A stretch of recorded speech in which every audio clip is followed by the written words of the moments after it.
iman yang diaktifkan akan membawa pemulihan. Saya udah dengar banyak cerita bagaimana di saat kita udah kehilangan banyak hal, Tuhan memulai segala sesuatu yang baru, dan sesuatu yang baru itu bahkan jauh lebih baik dari hal yang kita miliki di masa lalu. Dunia bilang udah gak ada harapan. Kita gerak jangan dengan hukum dunia, tetapi dengan hukum iman. Maka kita bisa menikmati kemenangan, the best kemenangan.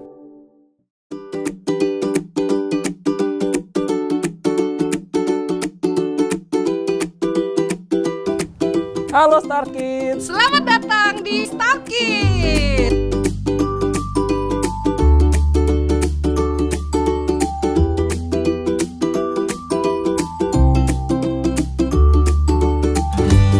Jangan lupa ikut ibadah online Star Kids. Star Kids, let your light so shine.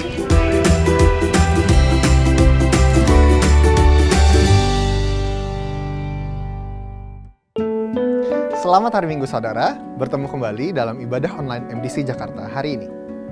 Kami berharap saudara dalam keadaan sehat dan tetap mematuhi protokoler kesehatan dan lakukan vaksinasi.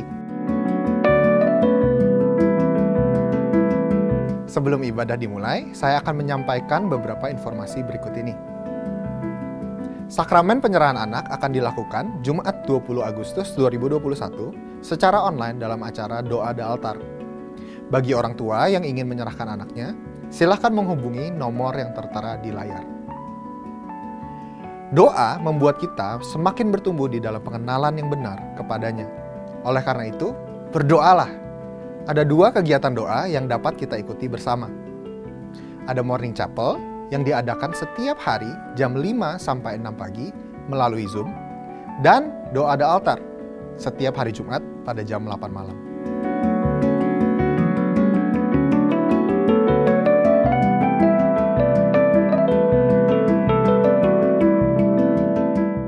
Jangan hadapi masalah seorang diri. Carilah sahabat yang dapat mendukung, mendoakan, dan memberi nasihat sesuai firman Tuhan. Hubungi Justina di nomor yang tertera di layar, dan saudara akan dihubungkan dengan kesan tempat orang-orang yang akan menjadi sahabat saudara. Terima kasih untuk dukungan jemaat yang telah memberikan donasi sehingga program PSJ atau Peduli Sesama Jemaat masih terus berlangsung sampai saat ini. Berikut laporan keuangan PSJ selama 1 minggu terakhir.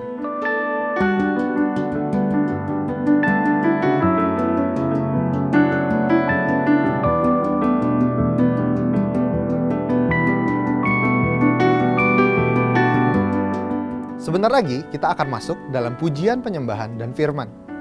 Firman Tuhan akan disampaikan oleh Pendeta Tommy Simanjuntak dengan tema Activating Faith, mengaktifkan iman. Buatlah catatan agar saudara dapat mempelajarinya lebih lanjut. Setelah itu, kita akan memberikan persembahan sebagai bagian dari ibadah kita, baik persembahan umum, persembahan perpuluhan, dan persembahan misi.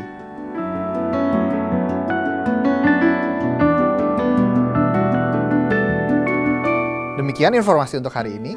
Selamat beribadah. Tuhan Yesus memberkati.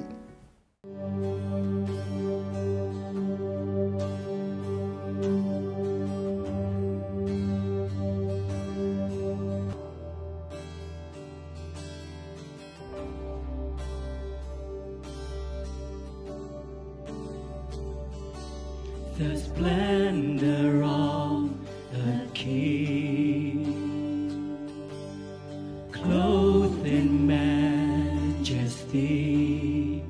Let all the earth rejoice. Let all the earth rejoice. He wraps himself in light, and darkness tries to hide, and tremble at his voice, and tremble at his voice. How great is our God. Sing with me, how great is our God. And all will see how great is our God.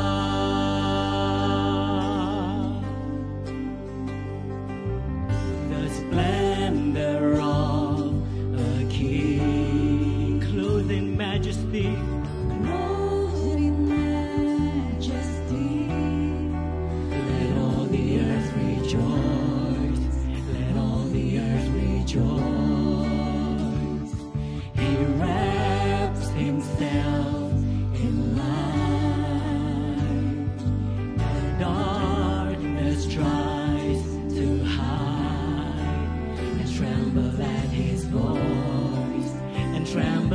His voice.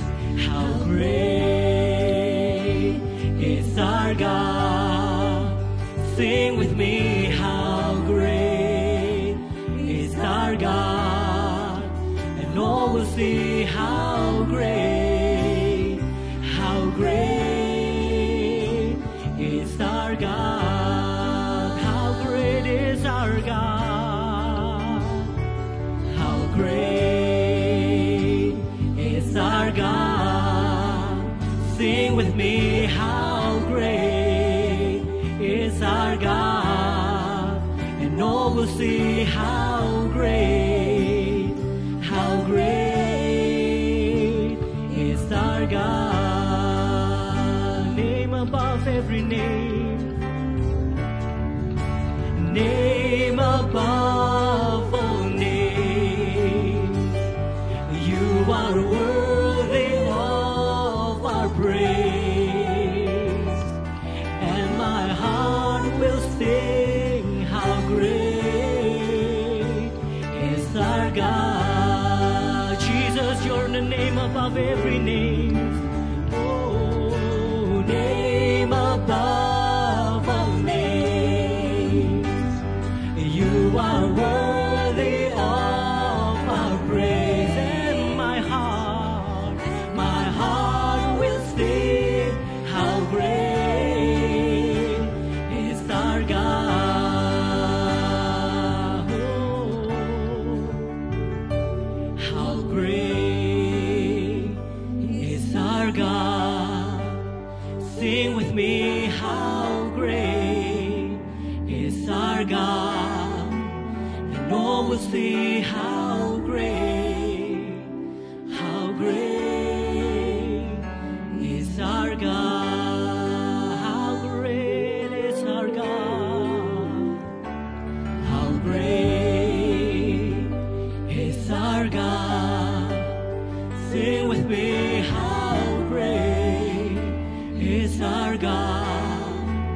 And all will see how great is our God. How great is our God. How great is our God. Sing with me, how great is our God. And all will see how great is our God. And all will see how great, and all will see how great, and all will see how great is our God.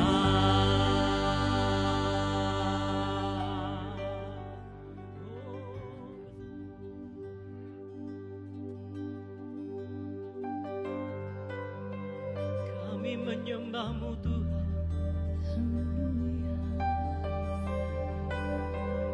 Engkau yang layak.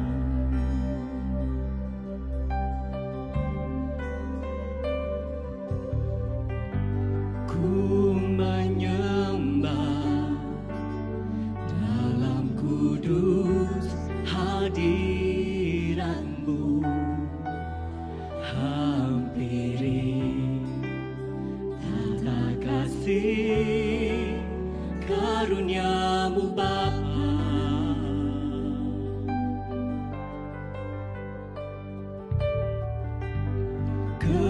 Kekuatanku hanya dalam hadirat-Mu, Yesusku.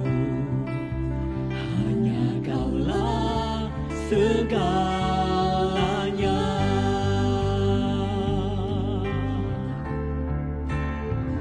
Ku yakin Kau hadir di sini.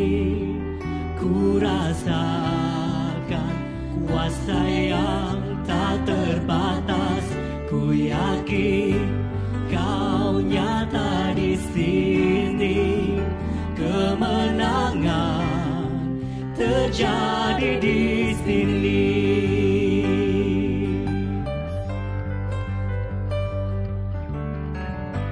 Ku menyembah dalam kudus hadirat-Mu, hampiri tata kasih karunia-Mu Bapa. Kekuatanku hanya Engkau, kekuatanku hanya dalam hadirat-Mu, Yesusku. Hanya Engkau segalanya.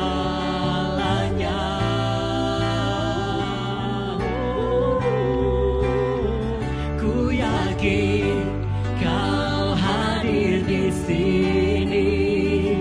Ku rasakan kuasa yang tak terbatas. Ku yakin Kau nyata di sini. Kemenangan terjadi di sini. Ku yakin Kau hadir di sini. Ku rasakan kuasa yang tak terbatas. Ku yakin Kau nyata di sini. Kemenangan terjadi di sini. Segenap jiwaku memuji-Mu. Sungguh besar Kau Yesusku. Segenap hatiku menyembah-Mu. Kau besar, Kau besar. Segenap jiwa kami memuji. Segenap jiwaku memuji-Mu. Engkau besar, sungguh besar Kau Yesusku. Segenap hatiku menyembah-Mu. Kau besar, Kau besar, Kau besar, Kau besar.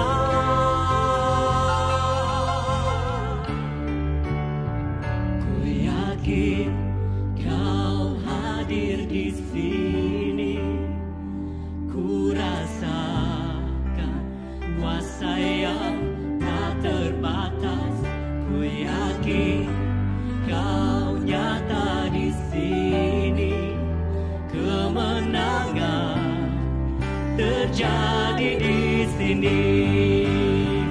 Ku yakin Kau hadir di sini. Ku rasakan kuasa yang tak terbatas. Ku yakin Kau nyata di sini. Kemenangan terjadi di sini. Ku yakin Kau hadir di sini. Ku rasakan kuasa yang tak terbatas. Ku yakin Kau nyata di sini. Kemenangan terjadi di sini. Kesembuhan terjadi di sini. Kelepasan terjadi di sini. Oh, kami yakin kemenangan terjadi di hidup kami, Tuhan. Oh, kesembuhan, kelepasan terjadi di dalam nama Yesus.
Shalom MDC Jakarta, senang sekali kita bisa beribadah bersama kembali walaupun masih secara online.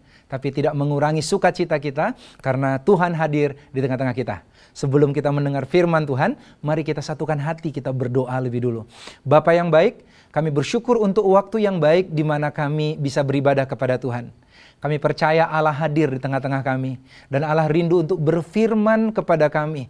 Menguatkan, meneguhkan kami. Membawa kami kepada pola pikir yang benar. Gaya hidup yang benar. Dan karenanya kami mengalami kemenangan demi kemenangan yang Tuhan siapkan bagi kami. Biar firman yang kami dengar hari ini memberikan kami kekuatan yang baru. Semangat yang baru. Untuk kembali berjalan sesuai dengan kehendak Tuhan. Di dalam nama Tuhan Yesus Kristus kami mengucap syukur. Haleluya. Amin. Nah saudara, saat Tuhan menciptakan alam semesta, Dia menciptakan dari yang tidak ada menjadi ada. Nah, setelah menjadi ada, maka Tuhan tidak menentukan satu persatu, ini harus ngapain, ini begini, ini berputarnya hari ini 1 derajat, besok 2 derajat, dan yang lain sebagainya. Saudara, Tuhan di saat menciptakannya, Tuhan menciptakan satu lagi namanya hukum. Hukum alam yang menyebabkan dunia berada dalam keteraturan. Nah, hukum ini bukan fenomena. Jadi dia berlaku setiap saat dan berlaku di mana saja. Saudara, itu hukum ini yang membuat kita merasa aman. Kenapa? Karena planet-planet bergerak pada orbitnya, tidak saling nabrak satu sama lain. Matahari tetap menjaga jaraknya sehingga akhirnya kita bisa mendapatkan energi yang cukup dan merasa nyaman. Pengetahuan berkata bahwa kalau matahari menjadi lebih dekat sedikit saja ke bumi, maka kita akan kebakaran semuanya, kepanasan. Kita nggak akan tahan hidup. Kemudian kalau matahari menjauh sedikit saja, tidak pada tempatnya, maka apa yang terjadi? Maka kita akan mengalami kedinginan, beku, karena kita nggak dapatkan kepanas yang cukup. So Tuhan mengatur segala sesuatunya di dalam keteraturan, di dalam hukumnya. Nah, hukum-hukum alam itu banyak, dan hukum yang satu bisa mengalahkan hukum yang lain apabila kita mengerti cara memperlakukannya, cara beroperasi di dalamnya. Contoh yang paling kelihatan adalah gaya gravitasi atau hukum gravitasi. Hukum gravitasi ini ditemukan oleh Isaac Newton. Waktu suatu kali konon katanya dia duduk-duduk ketiduran di bawah pohon, lalu ada buah yang jatuh ke kepalanya, lalu itu menginspirasi dia untuk berpikir, kenapa buahnya jatuh ke bawah ya? Kenapa nggak ke atas? Kenapa semua ditarik ke pusat bumi jatuhnya? Dan itu akhirnya dia menemukan hukum Newton yang di dalamnya ada bagaimana mengelola gravitasi. Saudara bayangkan bahwa ternyata hukum gravitasi ini bukan baru ada di saat Newton berpikir. Dia sudah ada sejak dunia diciptakan, tapi baru ketahuan dan baru tahu bagaimana cara memanfaatkannya pada saat Isaac Newton memahaminya. Nah, kita lihat sama-sama. Nah, hukum gravitasi ini yang dipercaya orang setelah saat itu, bahwa itu yang membuat kita yang ada di bumi bisa tetap menjejak di atas bumi, di permukaan bumi, saudara. Nggak mungkin terangkat.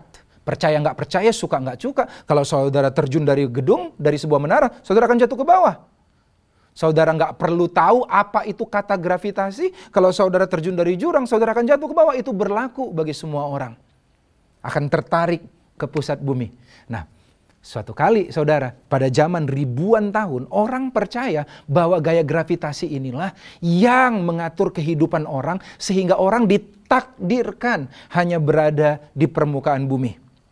Ada orang-orang yang mencoba untuk bisa terbang dengan berbagai cara. Salah satunya yang punya banyak penemuan dan banyak melukiskan mimpinya adalah Leonardo da Vinci, seorang ilmuwan. Saudara, mereka mencoba untuk terbang, tetapi tahu nggak saudara, banyak yang gagal. Dan karena gagal itu, ada orang yang berkata seperti berikut. If God wanted us to fly, He should have given us wings. Dia bilang, udah, gak usah mimpi manusia bisa terbang. Kalau Tuhan memang ingin manusia bisa terbang, Dia pasti udah kasih kita sayap. Itu yang menekan orang ribuan tahun lamanya, menganggap manusia gak akan bisa berada di udara kayak burung.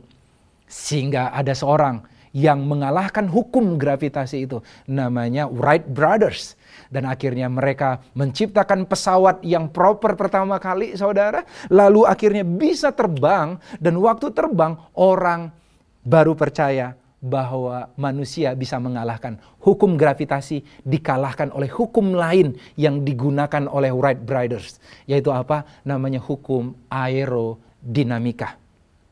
Hukum aerodinamika ini yang digunakan sampai sekarang, sehingga kita bisa terbang kemana-mana aja. Karena ada hukum aerodinamika ini yang dilakukan oleh pesawat. Sehingga waktu dia take off, saudara, dilakukan engineering, rekayasa untuk mengalahkan si gaya gravitasi ini. Supaya hukum aerodinamika ini aktif di pesawat itu. Yaitu yang namanya di sayapnya dibikin flap and slap-nya bisa ke bawah. Sehingga itu bisa mengangkat sayap pesawat. Dan kita yang berada di bodi pesawat ikut terangkat. Lalu diberikan dorongan sehingga lebih kuat angkatannya, saudara. Lalu habis itu juga ada yang katanya bagian ekornya diberikan kemiringan tertentu, saudara, supaya kita bisa melesat ke atas. Dan begitu udah di atas tinggal distabilkan sehingga kita bisa terbang terus sampai ke tujuan. Wow! Sekarang akibat hukum aerodinamika ini, kita bisa bermimpi lebih jauh yang tidak pernah dimimpikan orang ribuan tahun yang lalu. Kita bisa mimpi keliling dunia. Bahkan kita bisa mimpi menemukan kehidupan yang lain, kata orang-orang, di luar angkasa, saudara. Mencari ke bulan, menjelajah angkasa, meletakkan satelit-satelit, dan lain sebagainya, saudara. Saudara tahu? Karena ketidaktahuan menahan kita. Nah, demikian juga dengan hukum rohani. Hukum rohani, waktu Tuhan memberikan kita kelahiran baru, Tuhan memberikan satu hukum untuk kita beroperasi di dalamnya, sehingga kita mengalahkan hukum-hukum yang dipercayai oleh dunia. Hukum apa dipercayai dunia? Hukum natural, hukum kedagingan. Kita nggak bisa lepas dari dosa. Orang kalau udah keterikatan tertentu nggak bisa balik lagi. Orang yang kalau udah keterpurukan tertentu maka dia tidak ada harapan lagi dan lain sebagainya. Kita bisa mengalahkan itu, saudara. Mana ayatnya? Roma 8 ayat 2 dikatakan sebagai berikut. Roh yang memberi hidup telah memerdekakan kamu dalam Kristus dari hukum dosa dan hukum maut. Ternyata ada roh yang menghidupkan. Kalau New King James Version dikatakan, for the law of the spirit of life. Jadi bukan hanya roh, tetapi law of spirit. Hukum roh. Mengalahkan apa? Mengalahkan hukum kedagingan. Sehingga kita nggak perlu pasrah dengan natur kedagingan, kecenderungan berbuat dosa yang dimiliki oleh manusia. Dan di Roma 3 ayat 27 dikatakan, jika demikian, apakah dasarnya untuk bermegah? Dalam bahasa aslinya, berglori. Menikmati kemuliaan Tuhan, rejoicing, bersukacita. Dikatakan, tidak ada. Berdasarkan apa? Berdasarkan perbuatan? Tidak, melainkan berdasarkan iman. Di dalam bahasa Inggrisnya New King James Version dikatakan, where is boasting then? It is excluded. By what law of works? Nay, but by the law of the faith. Oleh hukum iman. Jadi kalau dunia berkata pakai hukum pekerjaan by works, hukum perbuatan, hukum sebab akibat. Kalau kamu hemat, pangkal kaya. Kalau kamu rajin, pangkal pandai. Kalau kamu begini, kamu dapat begitu. Itu hukum perbuatan. Dikatakan kita nggak bermegah karena itu, karena ada hukum yang berlaku bagi orang percaya yang lebih tinggi dari hukum sebab akibat, yaitu namanya hukum apa? Hukum iman, law of faith. Apa itu hukum iman? Secara sederhana yang kita bahas dalam sebulan ini, Efesus 2 ayat 8 berkata, sebab karena kasih karunia kamu diselamatkan oleh iman, itu bukan hasil usahamu tetapi pemberian Allah. Hukum iman yang terutama adalah seperti berikut, saudara. Kasih karunia. Apa itu kasih karunia? God's unmerited favor. Perkenanan atau pemberian Allah yang bukan karena perbuatan kita. Ini bukan upah. Ini semata-mata kemurahan Tuhan. Sebab karena kasih karunia, kamu diselamatkan oleh iman.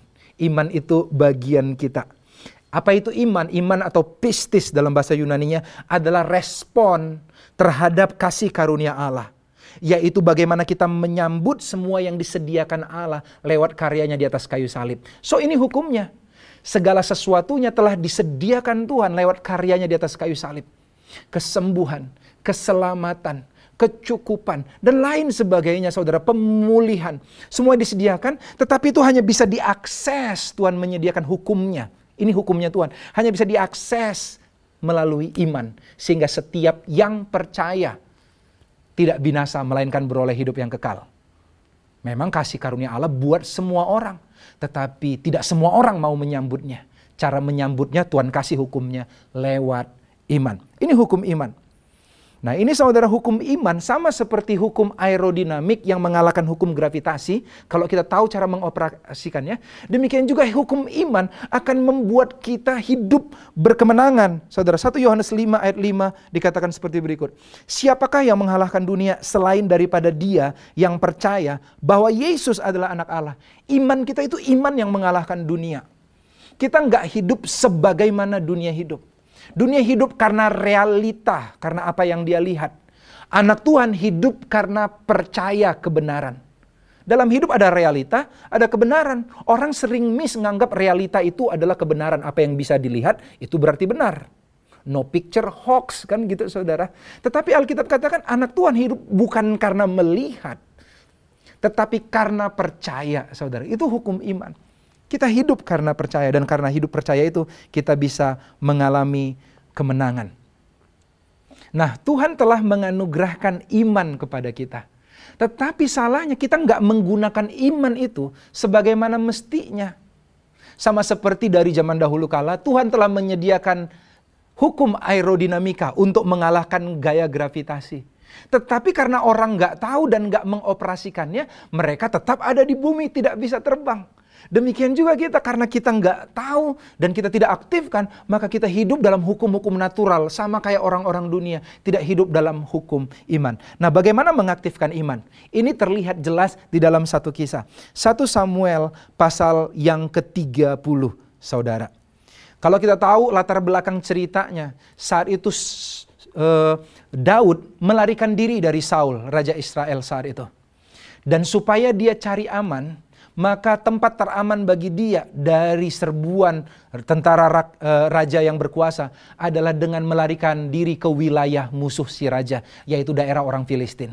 Dipanggillah dia sama Raja Akhis, raja orang Filistin, lalu ditawarkan untuk tinggal di satu tempat. Lalu Daud meminta, jangan di tengah-tengah orang Filistin, kasih aku tanah namanya Ziklag. Dan diberikanlah tanah Ziklag, tanah orang Filistin, untuk Daud dan para pengikutnya, ratusan orang hidup di situ. Itu kotanya si Daud di tanah orang Filistin. Suatu kali Akhis mengajak Daud untuk datang menghadap dia di pusat kota bersama raja-raja kota-kota yang lain untuk ngerancang siasat untuk bertempur lawan Saul. Sebenarnya Daud udah nggak mau, tetapi ya udahlah, aku harus balas budi nih karena Filistin telah memelihara saya. Pergilah dia meninggalkan kotanya, membawa pasukannya ke situ. Tapi ternyata di tengah-tengah rembukan, kok raja-raja kota orang Filistin nggak setuju kalau Daud ikut, takutnya nanti berkhianat di tengah jalan. Lalu pulanglah Daud, dipulangkan Daud. Berhari-hari di perjalanan, begitu nyampe di kotanya yaitu Ziklag. Kota yang telah diberikan Tuhan, dianugerahkan Tuhan pada dia, bukan karena perbuatannya, semata-mata anugerah kota Ziklag itu bagi dia. Tahu nggak di situ ini yang terjadi, 1 Samuel 30 ayat ketiga. Ketika Daud dan orang-orangnya sampai ke kota itu, tampaklah kota itu terbakar habis. Dan istri mereka serta anak mereka yang laki-laki dan perempuan telah ditawan. Lalu menangislah Daud dan rakyat yang bersama-sama dengan dia itu dengan nyaring, sampai mereka tidak lagi kuat menangis. Juga kedua istri Daud ditawan, yakni Ahinoam, perempuan Yizreel, dan Abigail, bekas istri Nabal orang Karmel itu. Dan Daud sangat terjepit, karena rakyat mengatakan hendak melempari dia dengan batu. Seluruh rakyat itu telah pedih hati, masing-masing karena anaknya laki-laki dan perempuan. Nah, saudara lihat di situ, Daud mengalami kehilangan yang begitu banyak. Dia kehilangan kota yang telah dianugerahkan Tuhan. Dia kehilangan anak-anaknya. Dia kehilangan harta pemilikannya. Bahkan dia kehilangan istrinya. Dan dia kehilangan orang-orang yang berhutang budi pada dia, yang ditampungnya selama ini. Ingin melempari dia dengan batu hingga mati. Dia kehilangan semuanya. Mungkin ini sama seperti yang kita alami di masa pandemi ini. Kita banyak kehilangan pekerjaan mungkin, kehilangan keuangan, atau mungkin kita kehilangan orang-orang terdekat kita karena kematian. Kita kehilangan kesehatan kita, atau kehilangan apapun dari tangan kita yang kita miliki sebelum pandemi ini berlangsung. Sama seperti yang dialami oleh Daud. Tetapi saya suka di ayat yang ke-6 dikatakan, tetapi Daud menguatkan kepercayaannya kepada Tuhan Allahnya. Kata menguatkan ini Saya maknai sebagai mengaktifasi, mengaktifkan, mengoperasikan imannya. Saya mau bilang sama saudara, kapankah waktu terbaik untuk mengoperasikan imanmu? Iman yang tidak terkalahkan itu. Iman yang mengalahkan dunia itu. Kapan, saudara? Waktu terbaiknya adalah di saat kita mengalami hal-hal yang seperti berikut. Kehilangan-kehilangan yang begitu besar ini. Wow. Mari kita lihat, dunia berkata Daud udah habis. Daud udah gak ada harapan lagi. Kotanya udah terbakar, anaknya udah hilang, musuh udah pergi, istri-istrinya ditawan, dan seluruh orang yang ditolongnya telah ingin membunuh dia. Saudara, dia gak punya harapan. Itu hukum dunia. Tetapi Daud menguatkan kepercayaan. Dia mau bergerak di dalam hukum yang lain, yang namanya hukum iman. Nah, apa itu yang terjadi, saudara? Ini cara Daud mengaktifkan imannya. Semoga ini menjadi pelajaran bagi kita. Saudara harus ambil catatan untuk hal ini. 1 Samuel pasal 30 ayat yang ke-6. Ini yang dilakukan Daud. 1 Samuel 30 ayat 6. Dan Daud sangat terjepit karena rakyat mengatakan hendak melempari dia dengan batu.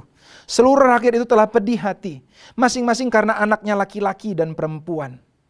Jadi dunia itu naik turun. Satu hari memuji saudara, besok-besoknya karena kehilangan, karena moodnya dia susah, dia pengen lempari saudara. Tetapi Daud menguatkan kepercayaannya kepada Tuhan Allahnya. Bagaimana cara mengaktifkan iman? Saudara, kata menguatkan kepercayaan, kata menguatkan dalam bahasa Ibrani-nya, saudara, adalah hazak.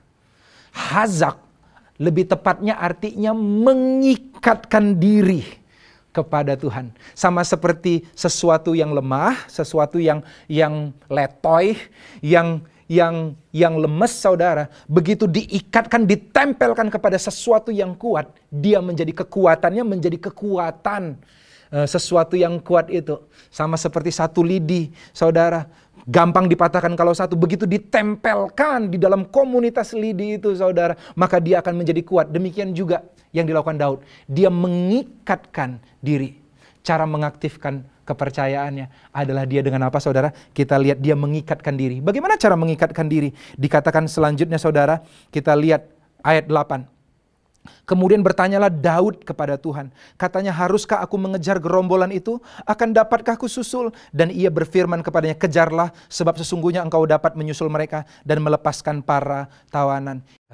Daud mengikatkan dirinya kepada Tuhan dengan cara apa, saudara? Dengan cara mencari firman Tuhan. Dia cari firman Tuhan. Saudara mau aktif imannya? Temukan rema firman Tuhan buat keadaanmu. Baca firman Tuhan. Haus akan firman Tuhan. Temukan apa rencana dan kehendak Tuhan buat hidupmu. Daud cari Tuhan saat itu. Dia cari hadiratnya. Dia ingat kebaikan Tuhan. Dia ingat firman Tuhan. Dan dia tanya secara pribadi kepada Tuhan. Amin, saudara. Itu dia. Yang pertama, saudara, bagaimanakah cara mengaktifkan iman? Dengan cara mengikatkan diri kita kepada Tuhan. Bagaimana cara mengikatkan diri kepada Tuhan? Dengan mencari firman-Nya dan tinggal di hadirat-Nya. Akhirnya Daud memiliki kekuatan itu. Saudara ingat kebaikan Tuhan, maka engkau akan terikat kembali kepada Tuhan. Sering kali kita menjauh dari Tuhan karena kita lupa segala kebaikan Tuhan. Baca firman-Nya biar engkau ingat lagi apa yang telah Tuhan kerjakan dalam hidupmu. Ada satu lagu yang diterjemahkan oleh pendiri gereja kita, yaitu Pak Yeremia Rim. Dia menerjemahkan lagu ini ke dalam bahasa Indonesia. Dia katakan, ku takkan lupa kasih-Nya, ku takkan lupa anugerah-Nya. Dia ingat semua anugerah Tuhan. Dia katakan ingat kasih-Nya, ingat kebaikan-Nya, dan anugerah-Nya yang selamatkanmu. Kalau dia tolong engkau di masa lalu, dia tolong lagi engkau di masa sekarang. Amin, saudara. Yang kedua yang dilakukan Daud untuk mengaktifkan imannya. Yang kedua, lanjut ayat 9. Lalu pergilah Daud beserta ke-600 orang yang bersama-sama dengan dia. Dan sampailah mereka ke sungai Besor, sementara orang-orang yang mau tinggal di belakang berhenti di sana. Maka Daud melanjutkan pengejaran itu. beserta 400 orang. 200 orang itu terlalu lelah untuk menyeberangi sungai Besor, itu berhenti di sana. Yang kedua selanjutnya, untuk mengaktifkan iman, jangan cuma percaya, aku percaya firman Tuhan. Aktifkan iman dengan cara apa, saudara? Kejar apa yang terhilang. Yang kedua, kejar apa yang terhilang. Tidak ada kata terlambat. Nggak usah menangisi keadaan. Percaya firman Tuhan dan arahkan dirimu berlari kepada firman Tuhan tersebut. Engkau bisa kejar lagi. Kondisinya sekarang mungkin bisnis sudah habis. Buat bisnis baru, kejar lagi. Udah terlambat, aku udah terlalu tua. Tidak ada kata terlalu tua. Udah tidak mungkin, aku udah gak punya kekuatan lagi. Tuhanlah kekuatanmu. Anak-anakku udah gak respect lagi padaku. Ayo bangun lagi dari sekarang. Bangun respect lagi. Istriku udah meninggalkan aku. Come on, kejar lagi, berikan cinta. Untuk kita bisa mengejar kembali apa yang telah terhilang, apa yang dicuri iblis. Dan percayalah, Tuhan akan memberkati usaha kita. Saudara, ada kisah yang luar biasa, saudara, yang tercatat di Hakim-Hakim 20 ayat 14 sampai 16. Saudara, di situ dikatakan di ayat 14, sebaliknya Bani Benyamin dari kota-kota lain berkumpul di Gibea untuk maju berperang melawan orang Israel. Pada hari itu dihitunglah jumlah Bani Benyamin dari kota-kota lain itu 26.000 orang yang bersenjatakan pedang. Belum termasuk penduduk Gibea yang terhitung 700 orang pilihan banyaknya. Dari segala laskar ini ada 700 orang pilihan yang kidal. Dan setiap orang dari mereka dapat mengumban dengan tidak pernah meleset sampai sehelai rambut pun. Nah saudara, kalau saudara lihat ada 700 orang yang kidal, ini bukan dari lahirnya kidal. Sejarah mencatat bahwa arti Benyamin adalah namanya kaum tangan kanan. Kaum tangan kanan, saudara. So mereka ini orang yang menggunakan tangan kanan begitu ahli. Tetapi suatu kali kisahnya mencatat bahwa mereka ditawan oleh musuh dan dipotong tangannya. Sehingga mereka nggak punya tangan kanan lagi yang diandalkan mereka. Mereka hanya punya tangan kiri. Mereka gunakan tangan kiri. Apa yang tersisa padamu? Gunakan. Mereka gunakan tangan kiri untuk latihan mengumban. Latihan mengejar ketertinggalan mereka. Dulu mereka udah hebat dengan tangan kanan. Sekarang harus mulai dari nol lagi dengan tangan kiri. Mereka lakukan sampai akhirnya mereka menjadi pasukan yang spesial. Yang kalau mereka melempar mengumban, saudara, apa yang terjadi? Mereka tidak pernah meleset satu helai rambut pun. Wow. Saudara, saya udah dengar banyak cerita bagaimana di saat kita udah kehilangan banyak hal, Tuhan memulai segala sesuatu yang baru. Dan sesuatu yang baru itu bahkan jauh lebih baik dari hal yang kita miliki di masa lalu. Yang kedua, bagaimana mengaktifasi iman? Kejar apa yang terhilang. Aktifkan dengan tindakan iman. Bertindak sesuai dengan apa yang kita percayai. Yang ketiga, di ayat 10. Waktu mereka mengejar, saudara, tahu nggak apa yang terjadi? Maka Daud melanjutkan pengejaran itu beserta 400 orang. 200 orang terlalu lelah untuk menyeberangi sungai besar itu, berhenti di sana. Daud meninggalkan di sana 200 orang. Saudara, walaupun dia sebenarnya jangan-jangan ini masih butuh ini. Pasukan musuh banyak, tapi dia tinggalkan yang terlalu lelah dan gak punya semangat lagi untuk melanjutkan perjalanan. Hal yang ketiga adalah melewati proses pembersihan. Ada hal-hal yang tidak bisa kau bawa lagi ke depan. Ada kepercayaan-kepercayaan yang salah, yang kau harus tanggalkan, yang kau harus kikis, saudara. Karena kalau kau masih bawa ke masa depan, itu akan membebani engkau. Ada toxic relationship yang harus engkau putuskan. Ada dosa-dosa tertentu yang harus kita bereskan, karena itu akan menggerogoti iman kita, saudara, supaya bisa aktif. Ada beban dan dosa yang begitu merintangi, kata Paulus, yang merintangi kita sehingga kita nggak bisa lakukan perjalanan iman. Dalam Ibrani 12 katakan. Tidak bisa melanjutkan perlombaan iman. Apa itu? Temuin. Jangan sampai engkau terlalu berat bebannya untuk mengejar rencana Tuhan dalam hidupmu. Tanggalkan, singkirkan, tinggalkan. Apapun itu bentuknya. Kebiasaan-kebiasaan yang salah, hubungan yang salah, beban, dosa, apapun itu, saudara. Mari tanggalkan. Ada kebiasaan-kebiasaan baru yang kita bangun di saat kita mengaktifkan iman ini. Dan yang keempat, saudara, di dalam ayat 11. 1 Samuel 30 ayat 11. Kemudian mereka menemui seorang Mesir. Di tengah pengajaran mereka ketemu seorang Mesir di padang. Lalu membawanya kepada Daud. Mereka memberi dia roti. Lalu makanlah ia. Kemudian mereka beri dia minum air. dan memberikan kepadanya sepotong kue ara dan 2 buah kue kismis. Dan setelah dimakannya ia segar kembali, sebab ia tidak makan dan minum selama 3 hari 3 malam. Kemudian bertanyalah Daud kepadanya, budak siapakah engkau dan dari manakah engkau? Jawabnya, aku ini seorang pemuda Mesir, budak kepunyaan orang Amalek. Tuanku meninggalkan aku karena 3 hari yang lalu aku jatuh sakit. Kami telah menyerbu tanah Negeb orang Kreti dan daerah Yehuda dan tanah Negeb Kaleb, dan Ziklag telah kami bakar habis. Aha, ternyata orang ini adalah yang ngebakar kotanya, yang ikut curi istri dan anak-anaknya. Daud bertanya kepadanya, dapatkah engkau menunjukkan jalan kepadaku ke gerombolan itu? Katanya, bersumpahlah kepadaku demi Allah bahwa engkau tidak akan membunuh aku dan tidak akan menyerahkan aku ke dalam tangan tuanku. Maka aku akan menunjukkan jalan kepadamu ke gerombolan tersebut. Dan singkat cerita saudara, dengan pertolongan orang itu, Daud bisa mengejar. Hal yang keempat, caranya mengaktifkan iman. Saudara, imanmu gak akan bisa aktif kalau gak digerakkan kasih. Oleh karena itu yang keempat, cara mengaktifkan iman dengan cara menunjukkan belas kasihan. Firman Tuhan katakan bahwa iman hanya bisa bekerja apabila digerakkan oleh kasih. Iman yang digerakkan oleh kasih, itu yang penting. Gak mungkin kita bisa beriman hanya untuk kedagingan kita, untuk kepentingan kita, supaya kita punya banyak. No, tujuan iman diberikan Tuhan pastilah untuk menyatakan kasihnya Tuhan. Daud melihat orang yang telah merusak dia, yang telah menghancurkan kotanya. Tetapi dia berkati, dia berikan makan, kue, minum. Dia tolong orang tersebut, dia ampuni orang tersebut. Saudara, kalau mau mengaktifkan iman, jangan dirusak oleh segala sesuatunya. Waktu murid-muridnya belajar tentang iman, Yesus katakan, iman sebesar biji sesawi aja, engkau bisa berkata kepada gunung ini tercampak dan gunung itu tercampak. Tetapi di akhir ayat itu, Yesus menyelipkan, Alkitab menyelipkan ada satu kalimat berikut. Tetapi kalau engkau ada sesuatu yang belum engkau ampuni kepada sesamamu, ampunilah lebih dahulu. Dengan kata lain, saudara, di saat kita gagal menggunakan iman kita untuk keperluan kasih, kita punya iman tapi kehilangan kasih, kita akan sia-sia. Iman kita deactivated, tidak aktif, saudara. Singkat cerita apa yang terjadi, saudara? 1 Samuel 30 dikatakan seperti berikut.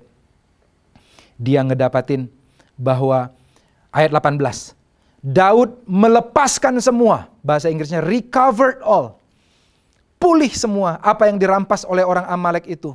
Juga kedua istrinya dapat dilepaskan Daud. Tidak ada yang hilang dari mereka. Dari hal yang kecil sampai hal yang besar. Sampai anak laki-laki dan anak perempuan. Dari jarahan, bahkan ada bonus jarahan, saudara. Sampai segala sesuatu yang telah dirampas mereka, semuanya itu dibawa Daud kembali. Recovered all. Iman yang diaktifkan akan membawa pemulihan. Dunia bilang udah gak ada harapan. Kita gerak jangan dengan hukum dunia, tetapi dengan hukum iman. Mengatasi, sama seperti gaya aerodinamika, mengatasi hukum gravitasi, maka kita bisa menikmati kemenangan demi kemenangan. Wow, saya akan simpulkan, saudara. Ada 4 hal yang kita gunakan untuk mengaktifkan iman kita. Ini yang membuat Daud bisa ngeraih kemenangan. Dia menguatkan kepercayaannya, katanya. Yaitu yang pertama, mengikatkan diri kepada Tuhan. Dengan cara apa? Dengan cara gali firman-Nya. Cari firman-Nya, nikmati, tinggal di hadirat-Nya. Yang kedua, kejar apa yang terhilang. Lakukan apa yang firman Tuhan suruh untuk kita lakukan. Jangan pernah menyerah. Jangan pernah menyerah. Yang ketiga, hayo lewati proses pemotongan. Ada sesuatu yang harus kita tanggalkan karena terlalu berat kalau kita bawa itu nanti ke masa depan. Yang keempat, tunjukkan belas kasihan. Karena tidak mungkin iman bekerja sendiri tanpa didorong oleh kasih, saudara. Saya akan tutup dengan satu cerita. Saya ada adik rohani saya, mungkin saudara jemaat MDC Jakarta sudah kenal, yang namanya Miko, saudara. Saya mengenal dia waktu SMP. Saat itu Ci Inge minta tolong kepada saya untuk membimbing dia karena dia benar-benar kehilangan arah. Dia nggak mau lagi sekolah karena dianggap sekolah tempat dia dimasukkan padahal cukup bagus, dikatakan nggak keren. Dia maunya bareng teman-temannya yang lebih keren dan lain sebagainya, saudara. So saya kenal dia dan mulai bimbing dia sejak saat itu. Waktu berbicara kepada dia pertama kali, saya benar-benar sedih. Kenapa? Karena di masa mudanya dia kehilangan begitu banyak hal. Dia kehilangan, dia nggak pernah kenal, dia nggak pernah lihat wajah mamanya dari kecilnya, dari lahirnya.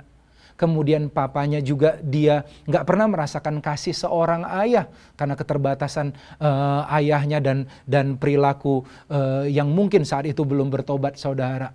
Lalu dia nggak bisa merasakan ayahnya. Lalu dia hidup oleh karena pertolongan dari saudara-saudaranya. Dia tinggal beberapa keluarga di satu rumah, saudara. Dia katakan dia bahkan nggak pernah bisa punya privacy di situ. Ditambah lagi pergaulannya di masa muda, dia bergaul bebas. Tapi puji Tuhan, Tuhan tolong dia, saudara. Dan dia meninggalkan itu, bisa meninggalkan itu.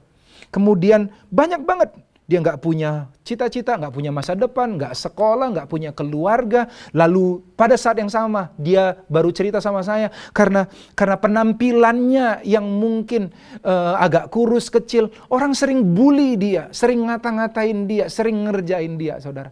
Semuanya udah hilang. Suatu kali, saudara, di saat dia bertemu dengan Tuhan, dia punya iman yang dianugerahkan, yang membawa dia bangkit.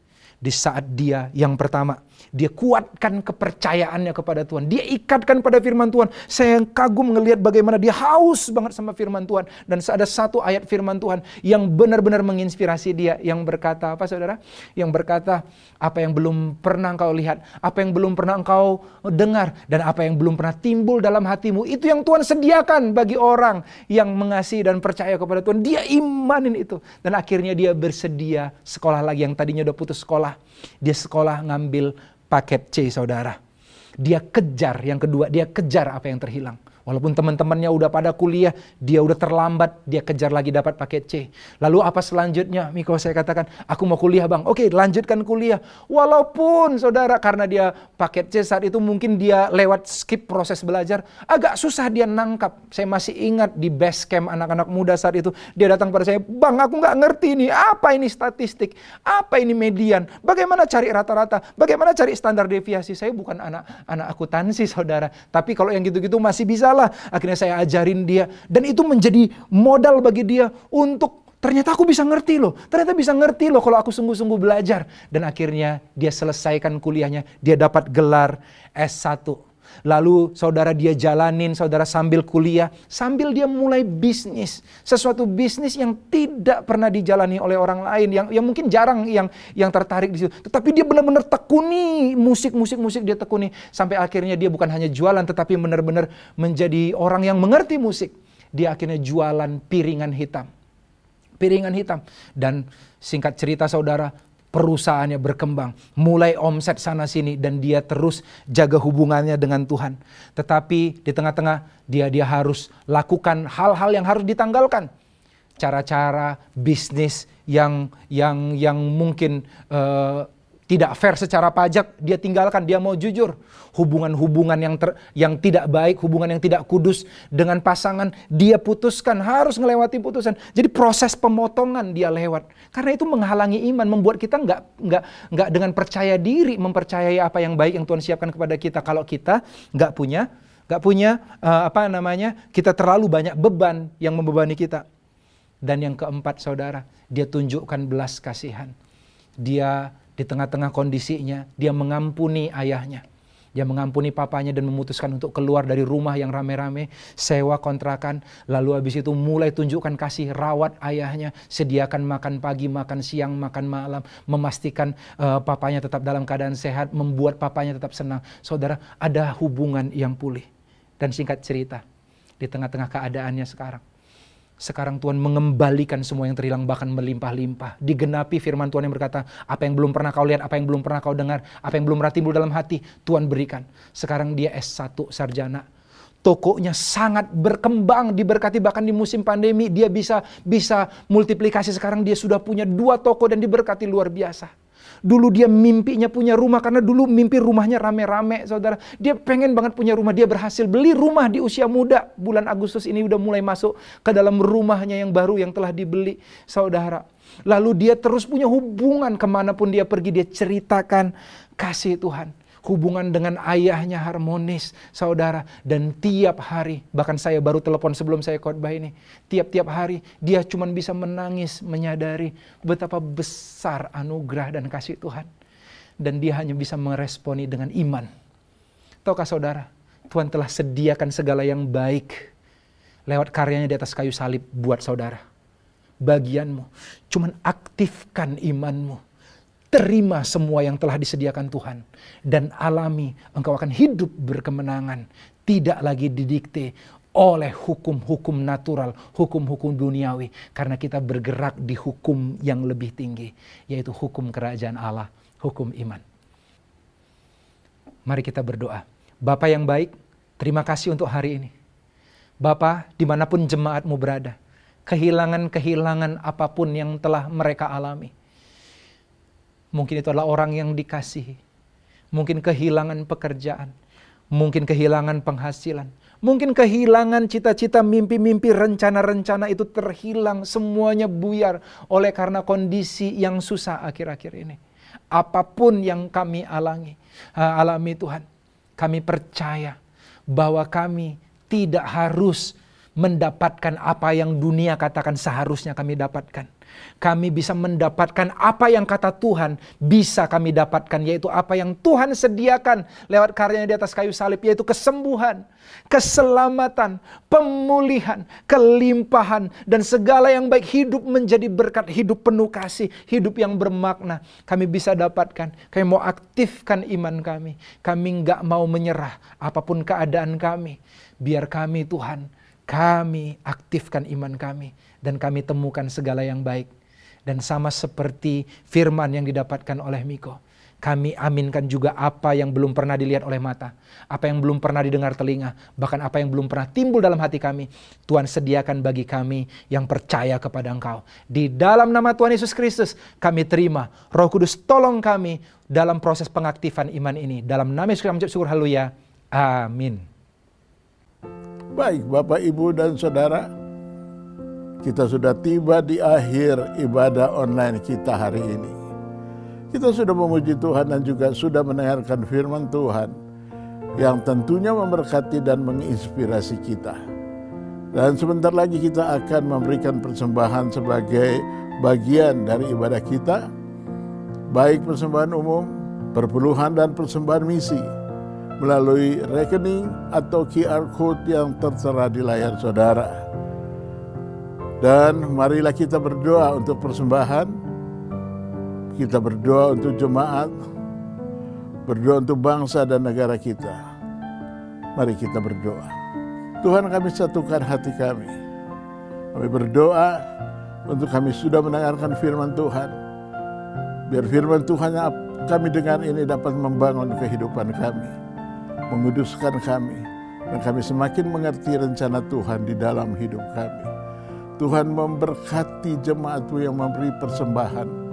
Tuhan sucikan, kuduskan persembahan ini. Kami berdoa, hamba juga berdoa untuk jemaat. Tuhan sucikan dan kuduskan jemaat yang sakit di rumah Tuhan, jamah mereka, sembuhkan mereka. Kami tetap percaya perlindungan Tuhan ada bagi kami semua. Dan hamba berdoa untuk bangsa dan negara kami. Berkati Bapak Presiden dan Wakil Presiden. Berkati negara kami ini. Kami tetap percaya Indonesia ada di dalam penyertaan Tuhan. Sucikan dan kuduskan negara kami ini.